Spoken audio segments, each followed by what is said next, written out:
Indian ఎక్స్‌ప్రెస్‌లో Olivia ఏం జెప్తాడంటే, నేను మౌంటైన్ క్లైంబ్ జేయంగా నాకు నాకంటే 10 టైమ్స్ పెద్దగున్న ఒక మనిషి గనిపిచ్చిండు. వెనకున్నట్టు అనిపిచ్చిండు.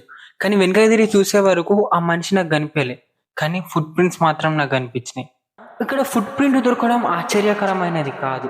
కానీ ఈ ఫుట్ ప్రింట్ ఎరిక్ షిప్టానికి ఇక్కడ కనిపిస్తది తెలుసా? 20,000 ఫీట్ హైలో కనిపిస్తది. 2020లో రష్యన్ న్యూస్ ఛానెల్‌లో ఒకాయన మౌంటైన్ క్లైంబ్ చేయంగా ఒక 10 టైమ్స్ పెద్దగున్న ఫుట్ ప్రింట్ కనిపించిందంట మౌంటైన్స్ మీద. మౌంట్ ఎవరెస్ట్ క్లైంబ్ చేయంగా. అండ్ అక్కడ ఉన్న వాళ్ళు ఒక పెద్ద స్నో మ్యాన్ ని చూసినా అని క్లైమ్ చేశారట. రష్యన్ న్యూస్ ఛానెల్లో వచ్చింది. నేను ఎప్పుడైతే ఎత్తి గురించి రీసెర్చ్ చేయడం స్టార్ట్ చేశానో నాకు మహాభారతంలో ఎత్తి గురించి ఇంట్రెస్టింగ్ ఫ్యాక్ట్స్ అయితే తెలిసాయి. అవి చదివిన తర్వాత నేనే షాక్ అయినా. అరే ఇంత దారుణంగా ఉంటాయా, ఇంత బాగుంటాయా ఫ్యాక్ట్స్ అని. సో నా మైండే పనిచేయలేదు. అంత మంచి ఫ్యాక్ట్స్ అయితే తెలిసాయి ఈ వీడియోలో నేనైతే చెప్తాను. సో మీ డిస్ట్రాక్షన్స్ ని, మీ టైం ని అన్ని పక్కన పెట్టుకొని ఒక్క 4 మినిట్స్ ఈ వీడియోకి చూపెట్టండి. మీకు కూడా తెలిసి ఉంటుంది ఎత్తి ఎలాంటి అనిమల్ అంటే ఒక పెద్ద మానిస్టర్. ఎత్తి అనేది ఒకటే జాల కాదు, ఎత్తిని 4-5 నేమ్స్ తో పిలుస్తారు. Snowman, bigfoot and troll అనే పేర్లతో పిలుస్తారు. ఎత్తి గురించి తెలుసుకోవాలంటే ఫస్ట్ ఎత్తి గురించి తెలుసుకుందాం. ఎత్తి అనేది టిబెట్ లోని షేర్బా భాష నుంచి వచ్చిందన్నమాట. ఏ అంటే ద రాక్ అని, అండ్ టీ అంటే యానిమల్ అని అర్థం. అంటే పర్వతాలలో ఉండే యానిమల్ అని అర్థం. ఆ యానిమల్ ఎంత బలవంతమైన, ఎంత శక్తివంతమైన ఇప్పుడు మీరు చూడండి. 1951లో ఒక గ్రూప్ మౌంట్ ఎవరెస్ట్ క్లైంబ్ చేయడానికి వెళ్తారు. అలా ఏమైందంటే మౌంట్ ఎవరెస్ట్ హైకి క్లైంబ్ చేయడానికి రూట్ కనుక్కోవడం. అండ్ అందులో ఉన్న వాళ్ళు అడ్మిన్ ఎర్లే అండ్ టెన్జిన్ నోర్వే. వీళ్ళిద్దరే ఫస్ట్ మౌంట్ ఎవరెస్ట్ క్లైంబ్ చేసిన వాళ్ళు, రూట్ కనుక్కొని క్లైంబ్ చేసిన వాళ్ళు. అండ్ వీళ్ళతో ఉన్న ఆయన ఎరిక్ షిప్టన్. సో ఈయనకు ఫస్ట్ ఏంది ఎత్తి ఫుట్ ప్రింట్ దొరుకుతుంది అన్నమాట. ఇక్కడ ఫుట్ ప్రింట్ దొరకడం ఆశ్చర్యకరమైనది కాదు. కానీ ఈ ఫుట్ ప్రింట్ ఎరిక్ షిప్టానికి ఇక్కడ కనిపిస్తుంది తెలుసా? 20,000 ఫీట్ హైలో కనిపిస్తుంది. అంటే అర్థం చేసుకోండి ఈ యానిమల్ ఎంత పెద్దది అయి ఉంటుంది, ఎంత ఇంపార్టెంట్ అయి ఉంటుంది, ఎంత కాన్స్పరెన్సీ ఉండి ఉంటుంది. ఈ foot print same foot print national Geography ఛానల్లో వేశారు. అంటే అర్థం చేసుకోండి ఈ యానిమల్ ఎంత ఇంపార్టెంట్ అయి ఉంటుంది. సో వీడియోని ఇంటి వరకు చూడండి, ఇంకా మీకు ఇంట్రెస్టింగ్గా ఉంటుంది. ఇప్పుడే ఇంకా ఎక్సైట్మెంట్ అయితే లైట్గా స్టార్ట్ అవుతాయి. ఈ న్యూస్ చూసిన తర్వాత నేపాల్ గవర్నమెంట్ అయితే ఆర్డర్ అయితే ఇచ్చింది. వాళ్ళైతే ఒక టీంని పంపించారు ఎత్తిని కిడ్నాప్ చేసి తీసుకురావాలని. కానీ మనం తెలుసుకోవాల్సిన ఫ్యాక్ట్ ఏంటంటే అది ఒక ఆట బొమ్మ కాదు, అదొక ఎత్తి. అంత ఈజీ, అంత సింపుల్గా అయితే కిడ్నాప్ అయితే చేసి తీసుకోరారు. సో ఆ ఫ్యాక్ట్ మర్చిపోయి నేపాల్ అయితే గవర్నమెంట్ అయితే ఒక టీంని పంపించింది. అక్కడికి పోయిన తర్వాత ఏమైందో తెలుసా?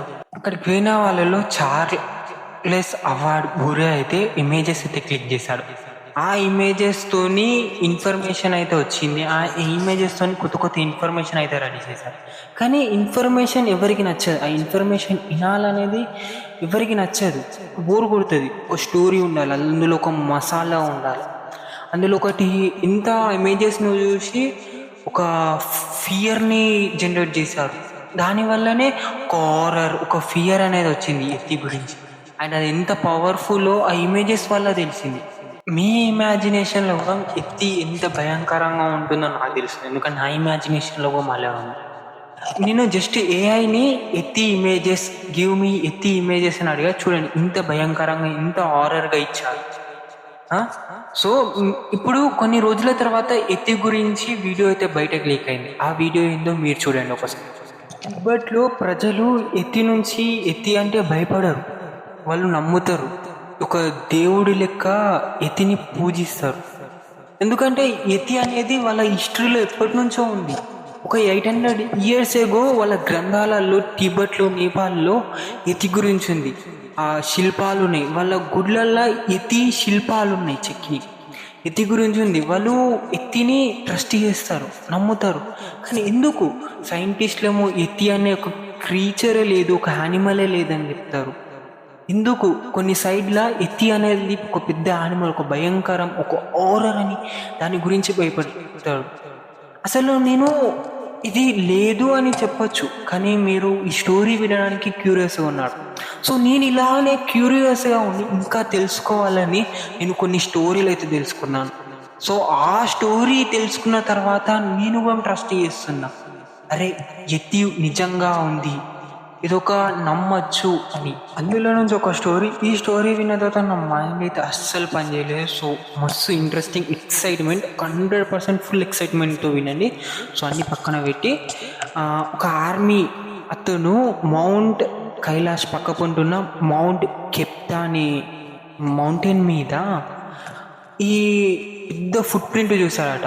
ఆయన చూడంగానే ఇది ఎత్తి ఫుట్ ప్రింట్ అన్నాడట, ఇది ఎత్తిదే ఫుట్ ప్రింట్. కానీ కొన్ని రోజులు ఆలోచించిన తర్వాత మీకైతే అశ్వత్థామ అయితే తెలుసు, మహాభారతంలో అశ్వత్థామ అయితే మీ అందరికీ తెలుసు, పాంచాలి ద్రౌపది చిన్న ఏంది పుత్రుల అందరిని అయితే చంపేశాడు. మీకు తెలుసు అశ్వత్థామ ఎంత పవర్ఫుల్. అర్జునుడు చంపుదామని బ్రహ్మాస్త్రం తీసిన కృష్ణుడు అయితే ఆపి శాపం అయితే ఇచ్చాడు. సో ఆ శాపం ఏందో మీకు తెలుసు, భూమి ఉన్నంతసేపు నువ్వు ఇలానే ఉంటావు అని శాపం అయితే ఇచ్చాడు. అండ్ అశ్వత్థామ గురించి వీడియో కాల్ అయితే చెప్పండి. సో ఒక్క నిమిషం ఆగండి. ఆ శాపం ఇచ్చిన తర్వాత అశ్వత్థామ అయితే ఎత్తి లెక్క మారి ఈ ఏంది మౌంట్ కైలాస పర్వతానికి ఎవ్వరు వెళ్ళకుండా కావలా కాస్తున్నాడు. అండ్ ఇదే రీజన్ అయి ఉంటుంది, ఇంతవరకు ప్రపంచంలో అతిపెద్ద మౌంట్ ఎవరెస్ట్ని ఎక్కిన వాళ్ళు ఉన్నారు, కానీ మౌంట్ కైలాస పర్వతాన్ని ఎక్కలేకపోయారు. ఈ ఎత్తియే ఆ మౌంట్ కైలాస పర్వతాన్ని ఎక్కకుండా ఆపుతుంది అనడానికి ఆ ఆర్మీ అతనైతే చెప్పాడన్నమాట. సో ఎత్తి గురించి ఇదొక్క స్టోరీ అన్నమాట. అండ్ సెకండ్ స్టోరీ ఇంకా వేరే, మైండ్ బ్లాక్ అయిపోతుంది ఆ స్టోరీ విన్న తర్వాత. సో ఇందు వరకు అయితే చూడండి. ఇది అర్బన్, టిబెట్లో అయినా నేపాల్లో అయినా కొన్ని స్టోరీస్ ఉంటాయి. సో ఎత్తి గురించి కూడా కొన్ని స్టోరీస్ ఉన్నాయి.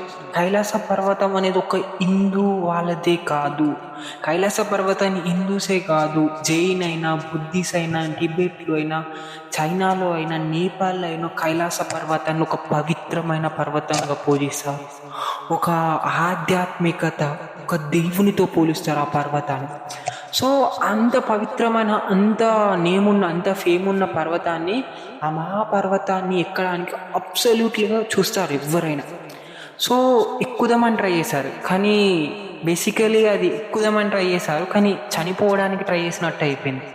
సో బేస్ దాకా వెళ్ళారు, కైలాస పర్వతం బేస్ మీదికి చూడడానికి బేస్ దాకా వెళ్ళారు. అక్కడికి వెళ్ళగానే వెదర్ చేంజ్ అయింది, వాళ్ళ హెల్త్ అనేది కొంచెం ఖరాబ్ అవ్వడం స్టార్ట్ అయింది.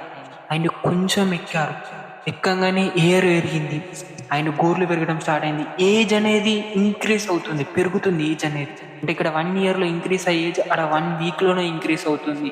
అంత ఏజ్ అనేది ఇంక్రీజ్ అవ్వడం స్టార్ట్ చేశారు.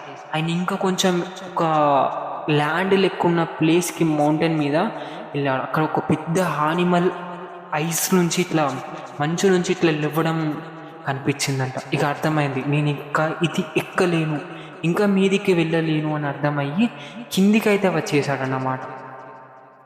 సో బేసికల్గా దీన్ని ఏమంటారంటే ఎత్తిని కైలాస పర్వతం. మీకు కైలాస పర్వతం గురించి తెలిసే ఉంటుంది. కైలాస పర్వతం అనేది ఒక యూనివర్స్ నుంచి వేరే యూనివర్స్కి వెళ్ళడానికి ఒక మెయిన్ డోర్ అని అంటారు. సో భూమికి ఎంటర్ ఎక్కడ ఉంది అని అంటే అది కైలాస పర్వతం అని ఈ ప్రపంచం మొత్తం అనుకుంటుంది. సో ఈ ఫ్యాక్ట్ మీకు తెలుసా? తెలియకపోతే ఒక్కసారి అయితే కామెంట్ చేయండి. సో ఎంతమంది గాడ్ని ట్రస్ట్ చేస్తారు ఒక్కసారి కామెంట్ చేయండి. అండ్ వీడియో ఎలా అనిపించింది, ఎంత ఎక్సైట్మెంట్గా ఉంది ఒక్కసారి కామెంట్ చేయండి. అండ్ నా నెక్స్ట్ వీడియోలో గురించి ఖచ్చితంగా వెయిట్ చేయండి. నేచర్ ఎలాంటిదంటే, కుక్కర్ వస్తుంది. నేచర్ ఎంత గొప్పదంటే మేబీ కావచ్చు నేచర్ కాపాడుకోవడానికి ఒక యానిమల్ని సృష్టించింది కావచ్చు, ఏమేరక. కైలాస పర్వతంలో ఆ డోర్ ఎప్పుడు ఓపెన్ అవుతుంది అంటే కలియుగం అంతమైన తర్వాత ఓపెన్ అవుతుంది అని ఒక రీసెర్చ్లో నాకు తెలిసింది. కలియుగం అంతమైన తర్వాత డోర్ ఓపెన్ అవుతుందండి. దానికోసమే కావచ్చు మేబీ ఆ ఇతి అనేది క్రీచర్ని క్రియేట్ చేసింది గాడ్. అండ్ నేను ఒక వీడియోలో చెప్పాను, అండ్ మీకు కావాలంటే నెక్స్ట్ వీడియోలో ఆ వీడియో చేస్తాను. ఒక ప్లేస్ ఉంటుంది, ఆ ప్లేస్ ఒక 2 మౌంటైన్స్ చుట్టూ ఒక ప్లేస్ ఉంటుంది. ఆ ప్లేస్లో ఉన్న వాళ్ళు 1000 years ప్లస్ బతికారండి.